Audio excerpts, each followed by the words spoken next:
जी बेटा, तो अब हमारे पास लेक्चर नंबर 9 का पार्ट 2 है। क्वेश्चन नंबर 3 में वो कह रहा है कि हमारे पास कुछ शॉर्ट क्वेश्चन है, हमने उनका आंसर देना है। बेटा पहला शॉर्ट क्वेश्चन है कि define a linear inequality in one variable. कहता है एक लीनियर इक्वालिटी को वन वेरिएबल में डिस्क्राइब करें, डिफ़ाइन करें। तो बेटा मैं इसकी डेफिनेशन है, इसका आंसर है कि a linear inequality in one variable is, ये हमारे पास होती है ए एक्स प्लस बी। अच्छा बस मुझे ये बता दें, इनइक्वालिटी तो आप क्लियर कर देंगे सर। यहाँ पे देखें कि ये लीनियर है कि नहीं लीनियर। तो लीनियर के लिए एक डेफिनेशन होती है कि जो वेरिएबल उस इक्वेशन में बड़ा होता है ना, वेरिएबल की हाईएस्ट पावर जो अकर होती है वो क्या होती है, 1 होती है। तो यहाँ पे देखें, यहाँ वेरिएबल एक्स है तो उसकी पावर क्या है, 1। तो ये मेरे पास लीनियर है। और लेस दैन 0 तो मतलब ये लेस दैन वाला साइन यूज़ किया तो ये इनइक्वालिटी है। यहाँ ग्रेटर दैन भी हो सकता है, यहाँ लेस दैन इक्वल टू भी 0 हो सकता है, यहाँ ग्रेटर दैन इक्वल टू 0 भी हो सकता है। ये मेरे पास बेटा इसके 4 ऑप्शन होते हैं और ये लीनियर इनइक्वालिटी हमारे पास है, ये उसकी डेफिनेशन है। ये मैंने नीचे लिखा हुआ है, it variable has only power 1, जिसमें जो पावर है वेरिएबल की वो 1 एग्जिस्ट करती है बेटा। इसके बाद सेकंड क्वेश्चन है बेटा हमारा कि state trichotomy and transitive properties of inequalities के जो हमारी ट्रिचोटोमी या ट्रांजिटिव प्रॉपर्टीज़ है उनको डिफ़ाइन करें, उनको ज़रा बताएं। तो देखें बेटा, ट्रिचोटोमी को बेटा ट्राइकोटोमी अक्सर पढ़ते हैं, इसको या ट्रिचोटोमी बोल सकते हैं, जो हमने सीखा हुआ है ट्रिचोटोमी सीखा हुआ है।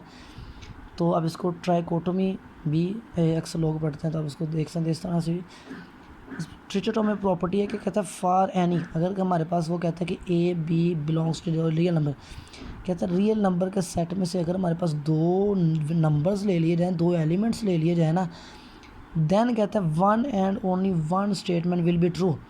तो उन 2 एलिमेंट्स के लिए सिर्फ एक स्टेटमेंट ट्रू हो सकती है। वो क्या है कि या तो जो 2 एलिमेंट्स लिए हैं उनमें से एक एलिमेंट दूसरे एलिमेंट से छोटा होगा, या फिर क्या होगा कि दोनों एलिमेंट्स इक्वल होंगे, या फिर क्या होगा कि या बेटा इसका थर्ड वाला ऑप्शन क्या होगा कि या वो नंबर है इससे दूसरे नंबर से क्या होगा, ग्रेटर देन होगा। या दोनों नंबर में से एक लेस देन होगा, ग्रेटर देन होगा, या दोनों इक्वल होंगे, या अगर वो लेस देन है तो वो क्या होगा, ग्रेटर देन भी हो सकता है। मतलब मैं कहता हूँ मैं 3 और 5 2 नंबर ले रहा हूँ रियल मैथ साइड में से। तो अगर मैं 3 को कहता हूँ ए और इसको मैं कहता हूँ बी, तो देखें या तो 3 लेस देन होगा 5 के, ये कंडीशन हमारे पास बिल्कुल ट्रू है। अगर ये ट्रू नहीं करती, या तो फिर होगा 3 ग्रेटर देन होगा 5 के, ये भी ट्रू नहीं करती। या मैं कह देता हूँ 5 ग्रेटर देन होगा 3 के, यहाँ ये स्टेटमेंट फॉल्स करेगी। अगर ये दोनों अगर सेटिस्फाई नहीं कर रही होंगी तो फिर इसका मतलब है कि ये दोनों नंबर आपस में इक्वल होंगे। मतलब 3 कंडीशन में से एक कंडीशन बेटा एग्जिस्ट करेगी। इसका बाद हमारे पास ट्रांजिटिव प्रॉपर्टी आ रही थी कि if A B C belongs to R, अगर ए बी सी 3 नंबर्स हों तो उनके लिए जो पहली कंडीशन वो होती है कि अगर एक नंबर ए, अगर मैं कहता हूँ वो ग्रेटर देन है बी से, और बी किसी और नंबर सी से ग्रेटर देन है, अब बी ग्रेटर देन है सी से और बी से भी एक ग्रेटर देन नंबर एग्जिस्ट करता है ए, तो इसका मतलब है कि ए सबसे इन दोनों में से लार्ज होगा, तो ए सी से भी क्या होगा, ग्रेटर होगा। मतलब यहाँ पे भी बता दो कि अगर ए ग्रेटर देन है बी से और बी ग्रेटर देन है सी के, अब सी नंबर है बी से छोटा और बी छोटा ए से, तो इसका मतलब ए ग्रेटर देन क्या होगा, सी से। यहाँ इसकी दूसरी कंडीशन होती है कि इफ़ ए लेस देन है बी से, अगर ए बी से छोटा है एंड बी लेस देन है सी से।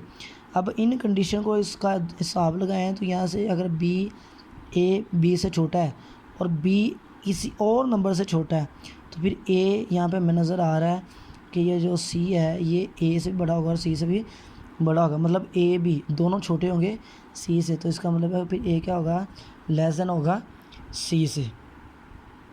इसके बाद थर्ड वाला क्वेश्चन है बेटा, कहता है the formula relating degree Fahrenheit to degree Celsius is, कहता है फ़ारेनहाइट और सेल्सियस, डिग्री सेल्सियस को जो रिलेट करता है उनके दरम्यान जो रिलेशनशिप का आएगा तो वो फार्मूला है फिजिकल टू 9/5 C + 32।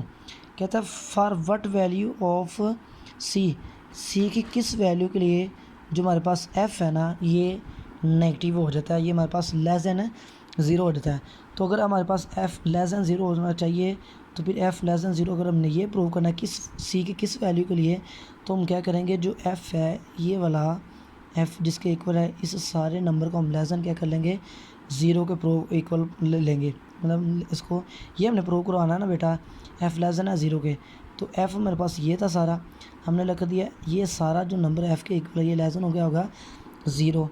अब बेटा देखें इधर हम क्या ले लेंगे, एलसीएम, 5 नीचे आ जाएगा एलसीएम में, 5 32 से मल्टीप्लाई होगा तो 160, तो ये आ जाएगा 9c प्लस 160, 5 उधर जाकर मल्टीप्लाई होगा 0 से तो क्या आ जाएगा 0, हमारे पास सिंपल रह जाएगा 9c प्लस 160 लेस दैन 0, 160 उधर जाकर माइनस हो जाएगा तो माइनस 160 हो गया, सी की वैल्यू निकालें तो 9 इधर आके डिवाइड हो जाएगा तो सी लेस दैन आ जाएगा -60/9।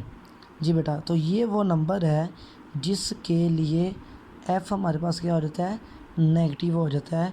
सी की ये वाली वैल्यू है जिसके लिए हमारे पास एफ़ क्या हो जाता है, नेगेटिव हो जाता है बेटा।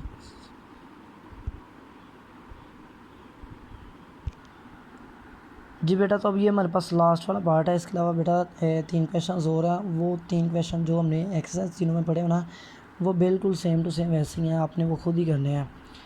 क्वेश्चन नंबर 4 है बेटा कि 7 times the sum of n integer and 12, कि अगर हमारे पास एक इंटीजर है और प्लस 12 उस इंटीजर में करें तो उनका 7 टाइम्स मतलब उनका 7 गुना इज़ एट लीस्ट, वो कहता है ज़्यादा से ज़्यादा 50 है, एंड एट मोस्ट और कम से कम वो किसको अप्रोच करता है, 60 को। मतलब अगर उसको देखा जाए तो वो नंबर ग्रेटर दैन होगा 50 से, ग्रेटर दैन इक्वल टू, और less than and equal to होगा 60 के। एट मोस्ट मतलब उसको अप्रोच करता है, उससे बड़ा नहीं होगा, उससे छोटा होगा। एट मोस्ट वो कहता है 60 है, और एट लीस्ट 50 कहता है 50 हो सकता है, और उससे 50 के इक्वल भी हो सकता है, इससे बड़ा भी हो सकता है। कहता है right and solve the inequality. तो बेटा इसका सोल्यूशन की तरफ देखें तो हम लेट करें कि एक्स भी अगर इंटीजर हमारे पास एक है तो देखें एक्स प्लस 12, उसने कहा था ना एक्स एन इंटीजर एंड 12, उनका 7 गुना, कहता है एट लीस्ट है ये 50 और एट मोस्ट है ये